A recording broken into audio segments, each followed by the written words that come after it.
ChatGPT y propiedad intelectual. ¿Qué debes saber?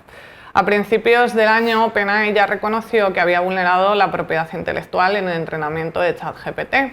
Para sorpresa de todos, sin embargo, este mes una juez de Nueva York ha considerado que no se ha vulnerado la propiedad intelectual, y ello considerando que el perjuicio es poco importante. ¿Qué ocurriría en España? Pues tenemos con nosotros en Tinku Legal a Rafael Aguado, asesor legal desde el año 2008 y desde el año 2016 asesor en ámbitos de Legal Tech e inteligencia artificial. Nos va a contar todo lo que debemos saber sobre ChatGPT. Como decimos, desde que salió ChatGPT en 2021 nos hemos encontrado con ciertas controversias en estos ámbitos. Bienvenido, exacto, Rafael. Gracias a vosotros. Gracias por estar con nosotros. Ilumínanos un poco, ¿no? ¿En qué casos específicos ChatGPT ha estado vulnerando o vulnera, en tu opinión, la propiedad intelectual? A ver, bajo mi humilde opinión, ninguno, no está vulnerando, porque yo siempre lo comparo con cómo estudiar. A ver, una máquina de inteligencia artificial se entrena a base de datos, al igual que el ser humano se recoge conocimientos a base de leer. Estas máquinas leen lo que está en internet o en función de los libros que se le puedan entrenar o de los datos que se le puedan entrenar. Entonces, ¿dónde está la vulneración de los derechos de autor o inteligencia o propiedad intelectual? Bajo mi punto de vista es muy poquito, porque lo que hace la máquina es leer y luego tú lo que haces es preguntarle en base a la duda que tú tienes, y él, en función de todo ese conocimiento, te está dando una respuesta en base al conocimiento que tiene. Por lo tanto, podríamos compararlo conforme los humanos estudiamos. Nosotros estamos estudiando una carrera universitaria y no por ello estamos infringiendo ninguna propiedad intelectual, simplemente estamos adquiriendo lo que son conocimientos, y en base a esos conocimientos luego ejercemos o nos inspiramos o damos un post o una respuesta. Pues yo lo comparo eso con ChatGPT.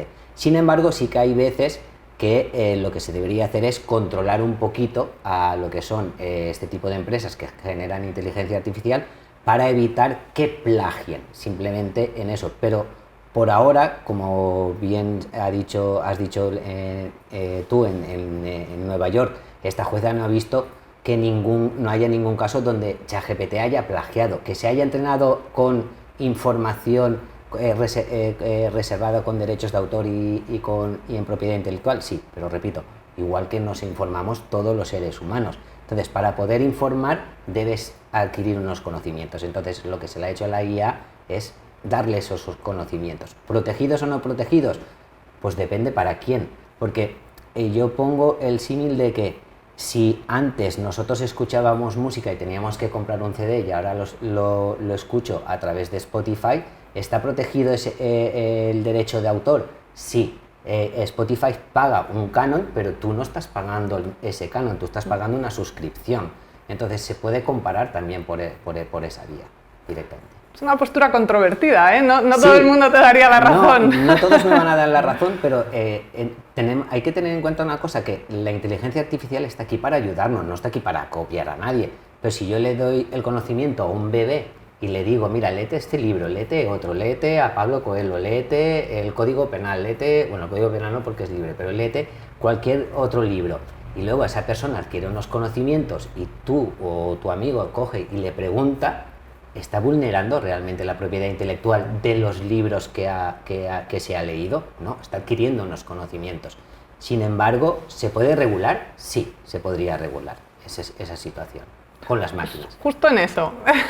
¿Qué vacíos legales crees tú que precisamente nos encontramos, ¿no? Porque dices, se podría regular, vale, entonces, ¿qué vacíos tiene ahora mismo la ley de propiedad intelectual para abarcar a la inteligencia artificial? Vale, lo primero es que no está regulada, entonces lo que está haciendo Europa es prohibir, y entonces no podemos prohibir la evolución, pero sin embargo yo siempre digo que podríamos meter cánones a estas empresas. ¿Por qué? Porque se están lucrando en base a unos conocimientos. Bien, perfecto, igual que yo pago una tasa a la universidad por formarme, pues a esta empresa también se le puede solicitar que pague una cierta de tasas o canos por entrenarse con ese conocimiento. Y un ejemplo muy símil que ya pasó hace muchísimos años es antes de que existiera, por ejemplo, las plataformas digitales de música, es que pusieron un canon a los CDs, a los fabricantes de CDs. Pues lo mismo podrían hacer en la regulación de poner un canon a estas empresas, a OpenAI o a Google o a quien sea, poner un canon por entrenar sus máquinas con obras protegidas por propiedad intelectual o derechos de autor o con música o con lo que sea. Se les puede poner un pequeñito canon que vaya destinado a los autores o a los que hayan construido cualquier cosa, porque no solo hablamos de propiedad intelectual, también podemos hablar de propiedad industrial, que también estas máquinas están siendo entrenadas con este tipo de datos que van recogiendo. Entonces, una de las soluciones, bajo mi punto de vista, es meterle un pequeño o un gran canon, da igual, el que se considere, y ese canon que se reparta. El problema viene luego en el reparto, ¿quién se lo queda? Claro, efectivamente. Sin duda, yo creo que has dado justo en el kit, ¿no? En todos los retos que nos está planteando a nosotros ChatGPT, a los profesionales del derecho y todos los quebraderos de cabeza, ¿no? Antes de darte algunas claves para ver qué puedes hacer en tu empresa con estos retos, recuerda que puedes seguirnos en YouTube. Danos like y además sí a la campanita. Comentabas, bueno, pues todos los problemas que efectivamente están ahora mismo sobre la mesa en el ámbito de la propiedad intelectual, que es uno de los campos que no sabemos qué va a pasar, ¿no? Todos los profesionales tenemos distintas opiniones, no tenemos claro qué va a ocurrir. Entonces, ¿cómo crees tú, tu opinión, que la ley de propiedad intelectual, aparte de esto del canon, qué otras cosas crees que podríamos adaptar en el ámbito de la propiedad intelectual? Lo primero es regularlo todo, pero no solo ya en la inteligencia artificial. La propiedad intelectual y derechos de autor abarca muchísimas cosas. Entonces, hay cosas que sin embargo no están reguladas, otras que sí. En lo que es la propiedad intelectual y derechos de autor le veo tantos vacíos legales que se pueden utilizar, como por ejemplo en inteligencias artificiales que generan música. Vale, esas inteligencias artificiales muchas están entrenadas con música, pero lo que te están devolviendo no es la música que ellos han aprendido, sino están aprendiendo una serie de patrones. Entonces, ¿qué le falta a la propiedad intelectual? Pues prácticamente a la ley. Prácticamente es, bajo mi punto de vista, es reestructurarla prácticamente toda y adaptarla a la nueva situación tecnológica, porque tenemos que tener en cuenta que todas las leyes que tenemos en España y en la mayoría de países europeos están, vamos a decirlo así, que son dinosaurios, son arcaicas, porque estamos utilizando leyes antiguas para legislar cosas nuevas que todavía no sabemos lo que va a pasar con ellas. Entonces, lagunas existen muchísimas. Te puedo poner un ejemplo, el ElevenLabs Labs o una inteligencia artificial que utilice música y que haya sido entrenada simplemente con notas musicales y que tenga la capacidad, como tiene ChatGPT, de inventarse y de crear. Pues ahí se le debería regular a esa inteligencia artificial y poner en la ley diciendo, oiga, lo que he dicho anteriormente, a partir de ahora, a todas las inteligencias artificiales que utilicen ciertos entrenamientos deben de pagar un canon.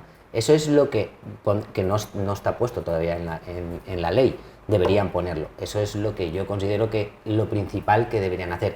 Luego, conforme vaya evolucionando la tecnología, pues sí, tendrá que ir regulando. El problema que tenemos en España y en Europa es que evoluciona mucho más rápido la tecnología que las leyes. Y luego el explicar cómo funciona la tecnología a personal del derecho es todavía más complicado todavía, porque lo que son las personas técnicas saben de lo que estás hablando, pero el personal jurídico no entienden el lenguaje técnico y los del lenguaje técnico no entienden el lenguaje jurídico. Entonces ahí se está mezclando una cosa que dices, ¿cómo regulo una cosa que no estoy entendiendo?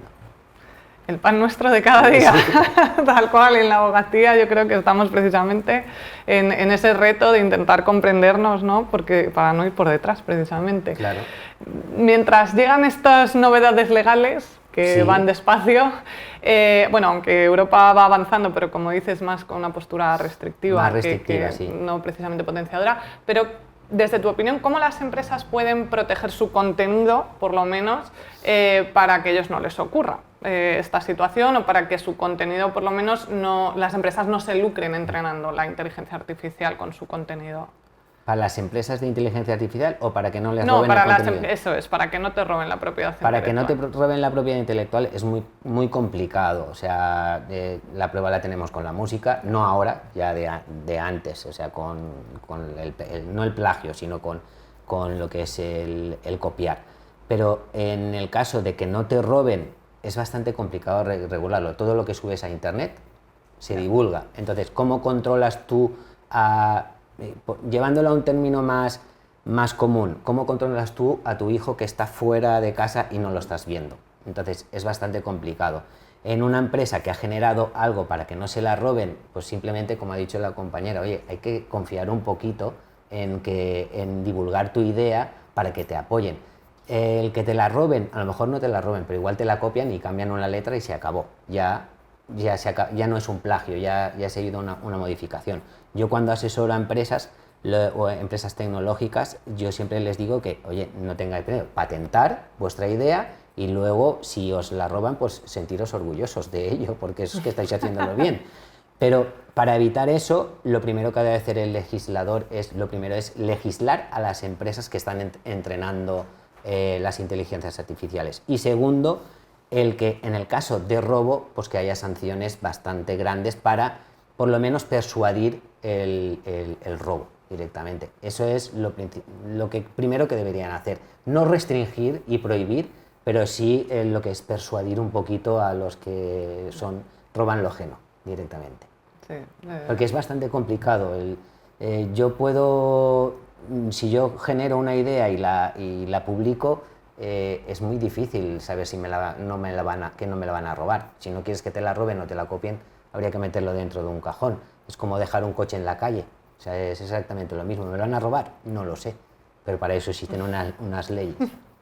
Claro, lo que pasa es que nos movemos en un escenario tan incierto como tú has dicho, ¿no? Que es aún más complicado. Si siempre existe el riesgo de que pues en otros ámbitos nos puedan vulnerar a la propiedad o la propiedad intelectual, pues en este caso la inteligencia artificial, precisamente es estas lagunas las que dejan un gris que no sabemos, ¿no?, cómo enfrentar. Entonces, como asesor legal, ya nos has indicado un poco qué pasos tratas de hacer para asesorar a las empresas que te vienen con estos problemas, pero cuéntanos un poco más cómo ayudas a las empresas que se encuentran en esta situación en los dos lados. Sí, mira, tanto a empresas, porque también asesoro a músicos que están diciendo, oye, que he visto una canción mía que la IA es muy parecida, y también fulanito de tal también es muy parecido. No. Vale, yo lo que suelo asesorarles es, lo primero es patentar lo que hayan creado, da igual si se puede patentar, porque no todo se puede patentar.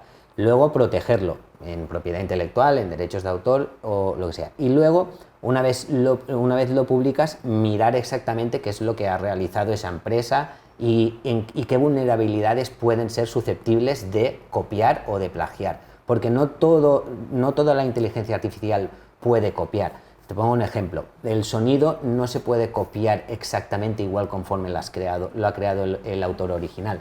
Puede copiar lo que es la canción, pero nosotros, cuando yo asesoro a una empresa tecnológica que va a utilizar canciones a la hora de entrenar, siempre la inteligencia artificial son datos, son ceros y unos, y eso ya lo sabemos. Sin embargo, cuando asesoro a un músico o a un artista, siempre digo, no te preocupes, porque la inteligencia artificial puede copiar en base a lo que tú has creado, pero nunca va a poder copiar, para decirlo en palabras menos técnicas, no va a poder copiar como dices tú la A.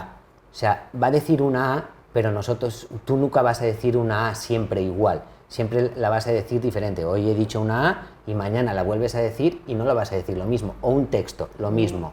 ¿Vale? Entre la inteligencia artificial no es capaz de hacerlo eso, no es capaz de hacer las cosas diferentes cada vez.